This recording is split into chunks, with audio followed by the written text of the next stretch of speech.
Livewell Limited is a manufacturing company that produces a wide range of products, consumer products for home consumption. Among the popular products are its energy efficient and environment friendly LED lamps. The company has a quality control department that monitors the quality of production. As per the recent control cost of poor quality report, the current rejection rate for LED lamps is 5% of units. 5,000 units of input go through the process each day.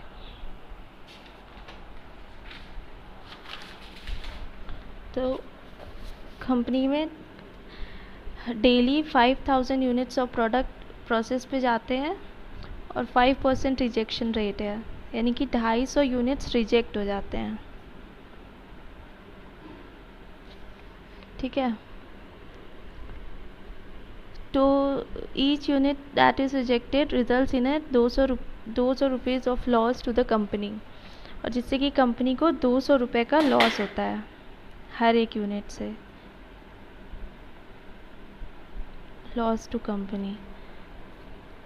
Quality control department ने propose किया है कुछ changes to the inspection process that would enable early detection of defects.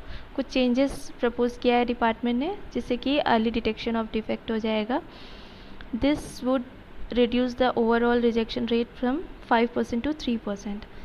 फिर rejection rate 3% आ जाएगा, यानी कि 150 unit से reject होंगे, यानी कि सेविंग्स या रिडक्शन इन रिजेक्शन 100 यूनिट्स में हो जाएगा, जिससे कि कंपनी को सेविंग होगा 200 रुपये के हिसाब से 20,000 रुपये. This would reduce the overall rejection from 5% to 3%. The improved inspection process would cost the company 15,000 each day. और जो improved inspection process, इसकी जो कॉस्ट आएगी वो आएगी 15,000 रुपये. तो net benefit will be 5,000 rupees. Analyze the proposal and suggest if it would be beneficial for the company to implement it. The company wants to reduce the cost of poor quality on account of rejected items from the process. The current rejection rate is 5%, and the company wants to improve it to 3% of units. The expected benefit of the company can be worked. कैसे निकाल सकते हैं? Total input हमारे 5,000 होते हैं, 5% यानी कि 250 units हमारे रिजेक्ट हो जाते हैं. अब रिजेक्शन रेट 3% हो जाएगा तो 150 यूनिट्स रिजेक्ट होंगे, जिससे कि हमारे 100 यूनिट्स जो हैं उन पे जो हमारी कॉस्ट लगती थी 200 रुपये पर यूनिट की, जो कंपनी का लॉस था वो अब नहीं होगा, यानी कि ये हमारी सेविंग्स बन जाएगी 20,000 रुपीज़ की. और जो हमारी कॉस्ट लग रही है इस इम्प्रूवमेंट को इम्प्लीमेंट करने में वो है 15,000 रुपीज़. तो हमारा एडिशनल कंट्रोल्स को लगाने की जो कॉस्ट है वो 15,000 है. तो net benefit to the company would be 5,000 each day. So the company should implement the proposal. After implementation, analyze the maximum rejection rate beyond which the proposal ceases to be beneficial. हमें maximum rejection rate बताना है, जितना कि हम beer कर सकते हैं. अगर उससे ज़्यादा रिजेक्शन होगा तो कंपनी को लॉस होगा, हमारा जो बेनिफिट होगा वो कम हो जाएगा और हमारी जो कॉस्ट लगेगी वो ज़्यादा हो जाएगी.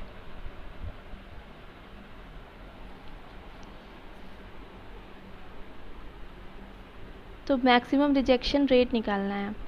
तो अभी क्या है, हमारा इंस्पेक्शन प्रोसेस लगाने की कॉस्ट 15,000 आ रही है. 5,000 हमारा इनपुट जाता है डेली, और रिजेक्शन कॉस्ट जो आती है हमारी वो 200 रुपये पर यूनिट आती है.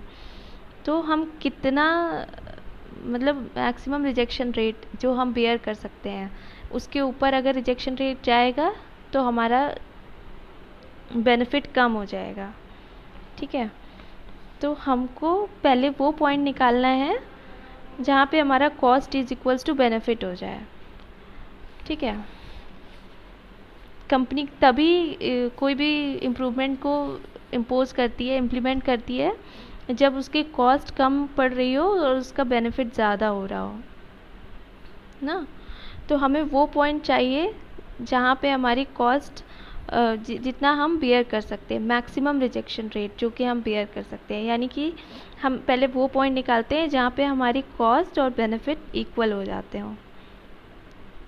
तो वो कैसे होगा, हमारी कॉस्ट तो हमें पता है 15,000 लगेगी और बेनिफिट्स हमें पहले यहाँ पे फर्स्ट पॉइंट में हमें पता था कि हमारा बेनिफिट्स 100 यूनिट्स का हो रहा है और हमारी सेविंग्स 200 रुपये पर यूनिट के हिसाब होगी। अब हमें यहाँ पे यूनिट्स तो पता नहीं है, तो हम इसे x मान सकते हैं। कितने यूनिट्स इंटू 200 करेंगे तो हमारी कॉस्ट के बराबर हमारा बेनिफिट आ जाएगा। तो let the units be x और x को यहाँ पे पुट करते हैं x इंटू 200 x, तो हमारा 75 यूनिट्स आ जाएगा। परसेंटेज बेसिस पे अगर देखिए तो हमारे टोटल यूनिट्स 5000 थे, इसको सॉल्व करेंगे तो 1.5% आ जाएगा। यहाँ तक के जब हमारे यूनिट्स हैं, इतना यूनिट्स तक हम बेनिफिशियल, यहाँ तक हम बेनिफिट में हैं, ठीक है। इसके ऊपर अगर जाता है तो हमारा नुकसान होगा, ठीक है। यहाँ तक तो हम बेनिफिट पे हैं, तो बचा क्या 3.5। यहाँ तक तो हमारी कॉस्ट और बेनिफिट इक्वल हो रही है, ठीक है। तो बैलेंस कितना परसेंटेज बचता है, 3.5%। ये हम मैक्सिमम रिजेक्शन रेट है जो कि बेयर कर सकते हैं।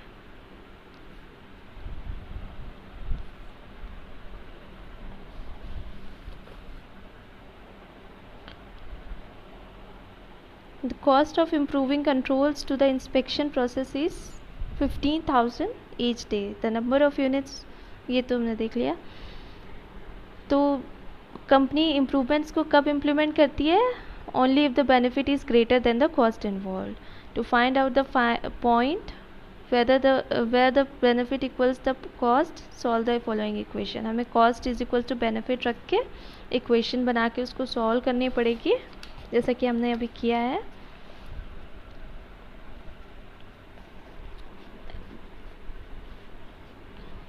जब 200 पर रुपए की हमारी जो कॉस्ट थी, तो इसको सॉल्व करके हमारा 75 यूनिट्स है।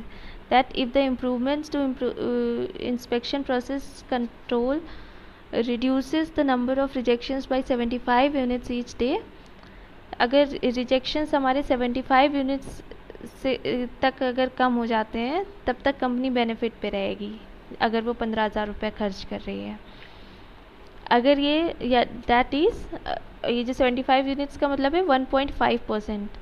अगर इतना इम्प्रूवमेंट होता है रिजेक्शन रेट में, तब तक कंपनी बेनिफिट अक्रू करेगी और मतलब इक्वल रहेगा कॉस्ट और बेनिफिट उसका। यानी कि हम कितना रिजेक्शन रेट बेयर कर सकते हैं, 5% माइनस 1.5%। इतना रिजेक्शन रेट, इतना इम्प्रूवमेंट, तो यानी कि हम इतना रिजेक्शन रेट ही अब बेयर कर सकते हैं। द प्रपोजल विल, जब तक इतना है तब तक तो बेनिफिशियल है प्रपोजल। उसके बाद अगर ये 3.5% से ज़्यादा होता है हमारा रिजेक्शन रेट, तो हमारी कॉस्ट ज़्यादा हो जाएगी और बेनिफिट कम हो जाएगा।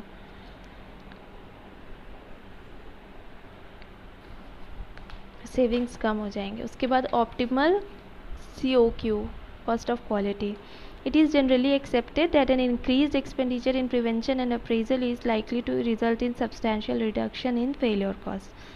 जो अगर हम प्रिवेंशन और अप्रेजल कॉस्ट में एक्सपेंडिचर ज़्यादा करेंगे, यानी कि एक तरीके से इन्वेस्टमेंट ही समझो उसे, तो हमारी फेलियर कॉस्ट कम हो जाएगी ना, because of the trade off. There may be an optimum operating level. और अगर मतलब अगर ट्रेड ऑफ लाते हैं तो फिर एक ऑप्टिमम ऑपरेटिंग लेवल आएगा in which the combined cost will be minimum, जहाँ पे दोनों कॉस्ट हमारी कम रहेंगी, कॉस्ट ऑफ नॉन कन्फॉर्मेंस भी कम हो और कॉस्ट ऑफ कन्फॉर्मेंस भी कम हो। Hence it is further argued that striving for zero defects through a program of continuous improvement is not good for the. Hence, it is further argued that striving for zero defects to a program of continuous improvement is not good for the economic interest of the company. तो अगर हम zero defects के लिए कोशिश करते रहें तो फिर कंटिन्यूस इम्प्रूवमेंट करके के द्वारा तो वो इकोनॉमिक इंटरेस्ट ऑफ कंपनी के लिए अच्छा नहीं माना जाता है. ऐसे कुछ आर्ग्यूमेंट्स दिए गए हैं. केस सिनारियो क्या है? JK Limited produces and sells a single product. Presently, the company is having its quality control system in a small way at an annual external failure. An external failure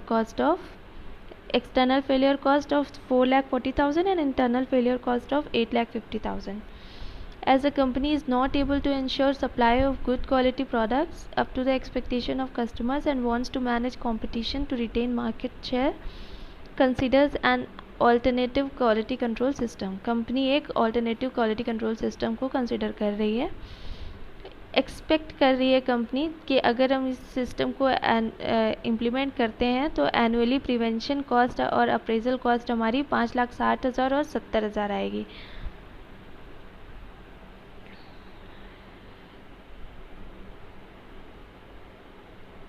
यानी कि 6,30,000.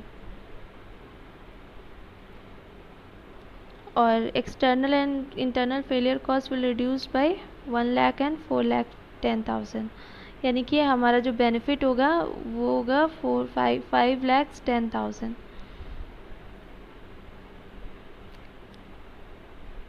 All other activities same रहेंगे.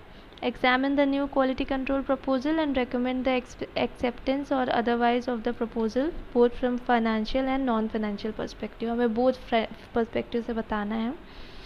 तो अगर हम implementation करते हैं new system तो हमारी जो कॉस्ट रिडक्शन होगा दोनों कॉस्ट मिला के हमारा जो कॉस्ट रिडक्शन होगा वो होगा 5,10,000 40%. और इट विल ऑल्सो इंक्रीज. और जो हमारी कॉस्ट ऑफ कन्फॉर्मेंस है वो बढ़ेगी कितनी? यानी कि सेविंग्स हमारी होंगी 5,10,000 लेकिन हमारी जो कॉस्ट बढ़ेगी वो 6,10,000 बढ़ेगी. और क्योंकि cost of conformance and non conformance cost में इन्वर्स रिलेशन होता है. JK limited should try to avoid cost of non conformance. JK limited को पुअर कॉस्ट को अवॉइड करना चाहिए क्योंकि इंटरनल और एक्सटर्नल दोनों ही फेलियर्स की वजह से कस्टमर सेटिस्फैक्शन इफ़ेक्ट होता है जिससे कि ऑर्गेनाइजेशंस की प्रॉफिटेबिलिटी भी अफेक्ट होती है.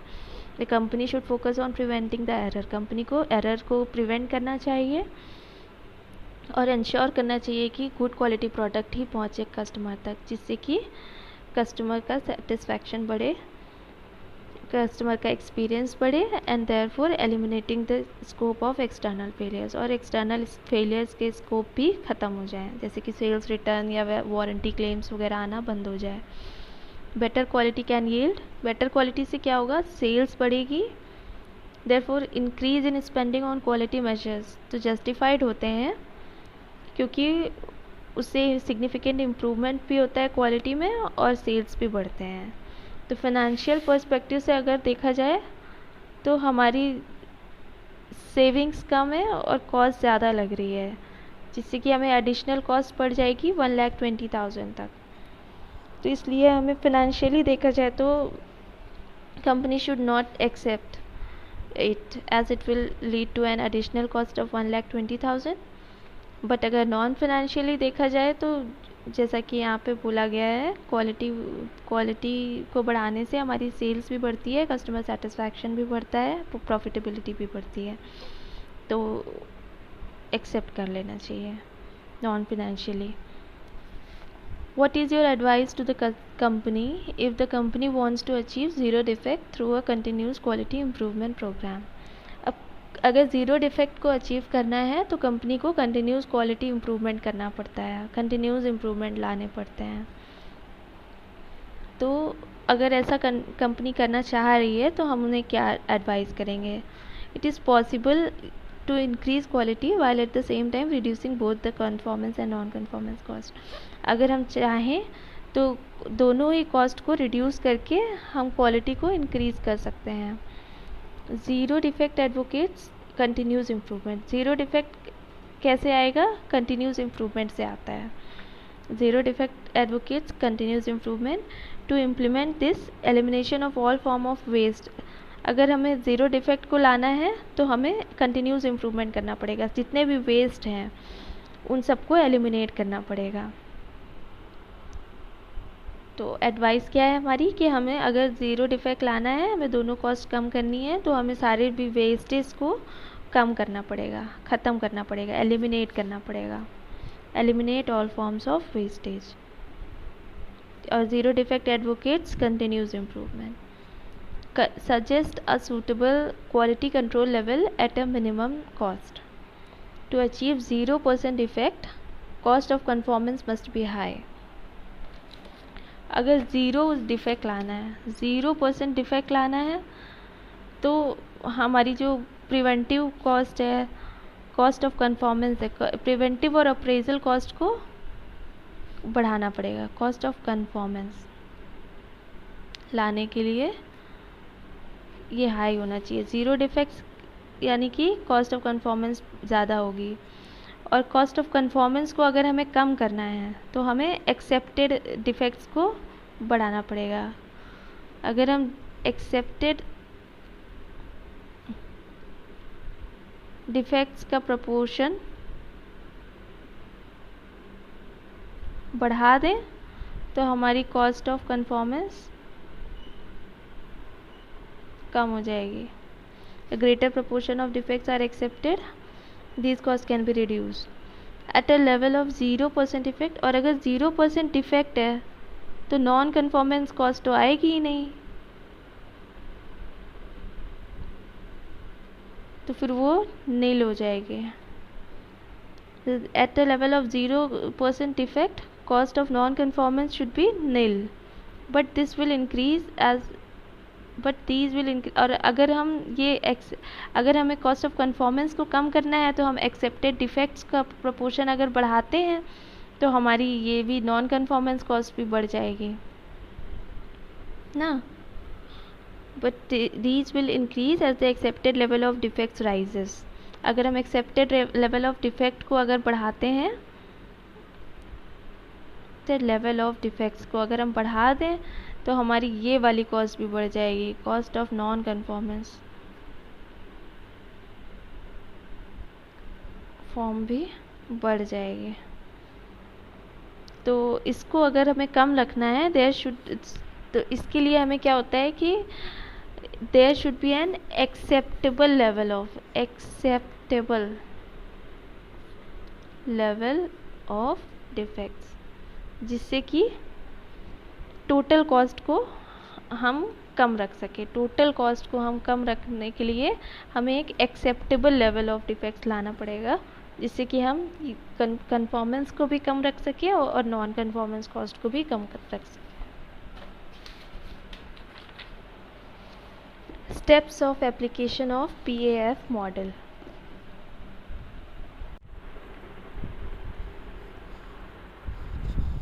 Steps of application of PAF model. Prevention, appraisal and failure model. PAF model is most widely accepted method of measuring and classifying quality cost. Follow this 5-step model. इसमें एक 5 steps दे रखा है. Prevention, appraisal and failure model. मतलब ये एक model है जिससे हम प्रिवेंशन कॉस्ट, अप्रेजल कॉस्ट और फेलियर कॉस्ट को मिनिमाइज़ कर पाए, रिड्यूस कर पाए. तो इसके लिए हमें क्या करना है? 5 स्टेप मॉडल दे रखा है. फर्स्ट स्टेप में gather some basic information about the number of failures in the system. पहले हम बेसिक इन्फॉर्मेशन कुछ गैदर करेंगे, कुछ डेटा हम गैदर करेंगे and then apply some assumptions to that data in order to quantify the data. फिर हम उस डेटा में कुछ अजम्पशंस को अप्लाई करना है. सबसे पहले हमें बेसिक इन्फॉर्मेशन गैदर करना है एंड देन हमें कुछ अजम्पशंस अप्लाई करना है. Chart the data based on the 4 elements listed above and study it. और फिर जो 4 एलिमेंट्स हमने पढ़े हैं इसके पहले, अब prevention cost, appraisal cost, internal failure cost and external failure cost. इन सब ये 4 बेसिस पे हमें चार्ट बनाना है डेटा का और फिर उसे स्टडी करना है। उससे हमें पता चल जाएगा कि क्या हमारे वीक स्पॉट्स हैं, क्या हमारी प्रॉब्लम्स हैं। फिर उन वीक स्पॉट्स को कॉम्बैट करने के लिए रिसोर्सेज को एलोकेट करेंगे। जहाँ पे भी जो भी ज़रूरत होगी हम वहाँ पे उसे एलोकेट करेंगे और do this study on the regular basis. इस स्टडी को हम रेगुलर बेसिस में करेंगे and evaluate your performance and और अपनी परफॉर्मेंस को इवैल्यूएट करेंगे। Conclusion, many of the cost of quality are hidden. बहुत सी क्वालिटी कॉस्ट जो हैं वो हिडन होती हैं and thus making it difficult to identify by formal measurement. और फिर फॉर्मल मेजरमेंट सिस्टम से हम उसे आइडेंटिफाई नहीं कर पाते हैं क्योंकि वो हिडन होती हैं। The iceberg model is often use to illustrate this manner. और ये जो भी हमारी हिडन कॉस्ट है प्लस जो भी हमारी दिखती हैं जो कॉस्ट, इनको शो करने के लिए आइसबर्ग मॉडल को यूज़ किया जाता है। रीवर्क हो गया, testing cost, rejection cost, wastage और customer returns, inspection cost, recalls, ये जितनी भी कॉस्ट हमारी लगती हैं इनको तो हम देख भी सकते हैं और देख के मिनिमाइज़ भी करते हैं। लेकिन बहुत सी ऐसी कॉस्ट है जिस पे ध्यान ही नहीं जाता है और वो हमारी हिडन कॉस्ट का काम करती है, जैसे एक्सेसिव ओवर टाइम लग रहा है और बिलिंग एरर्स, प्राइसिंग या बिलिंग एरर्स हो रहे हैं, उसकी वजह से कंपनी को कुछ लॉस वगैरह हो रहा है, कुछ कॉस्ट ज़्यादा लग रही है। एक्सेसिव एम्प्लॉय फ्लक्चुएशन बहुत ज़्यादा हो रहा है, एम्प्लॉयज़ बहुत ज़्यादा छोड़ के जा रहे हैं, नए हायर करने पड़ रहे हैं। एक्सेसिव फील्ड सर्विस एक्सपेंसेस हमें बहुत ज़्यादा देने पड़ रहे हैं, वारंटीज़ बहुत ज़्यादा क्लेम हो रही है या सेल्स रिटर्न्स हो रहे हैं, या डिलेज, प्लानिंग में डिले हो रहा है। Development cost of failed products, और अगर कुछ प्रोडक्ट्स ख़राब हो गए हैं फिर उनको डेवलपमेंट कॉस्ट लग रही है उसको सही करने में। लेट पेपर वर्क लेट हो रहा है। एक्सेस इन्वेंट्री का जो एक्सेस है वो टाइमली नहीं हो पा रहा है। कंप्लेंट हम सही से हैंडल नहीं कर पा रहे हैं। एक्सेसिव आईटी सिस्टम कॉस्ट और इंफॉर्मेशन टेक्नोलॉजी रिलेटेड जो कॉस्ट है वो बहुत ज़्यादा आ रही है हमारी। कंप्लीटेड सेल्स ऑर्डर जो भी है हम प्लेस कर रहे हैं वो इनकरेक्टली कंप्लीट हो रहा है। अनयूज्ड कैपेसिटी, ऐसी कैपेसिटी बच रही है हमारी फैक्ट्री में या जो भी प्रीमाइसेस है उसमें, अनयूज्ड कैपेसिटी की वजह से हमारा लॉस हो रहा है। टाइम विथ डिससेटिस्फाइड कस्टमर, और बहुत से डिससेटिस्फाइड कस्टमर्स भी बहुत ज़्यादा हो रहे हैं। Only a minority of the cost of poor and good quality is obvious, जो कि हमें which appear above the surface of the water. सिर्फ इतनी ही कॉस्ट है जो poor quality and good quality है, जो कि ऑब्वियस हैं, जो दिखती हैं। Reduction of cost under water has a huge scope, और ये वाली जो कॉस्ट है इसको भी बहुत ज़्यादा रिड्यूस किया जा सकता है। If we identify and improve this cost, अगर हम इन कॉस्ट को आइडेंटिफाई कर लें और इम्प्रूव कर लें, the cost of doing business will significantly reduce. तो कॉस्ट ऑफ डूइंग बिजनेस जो भी होगा हमारा, तो कॉस्ट ऑफ डूइंग बिजनेस हमारा रिड्यूस हो जाएगा।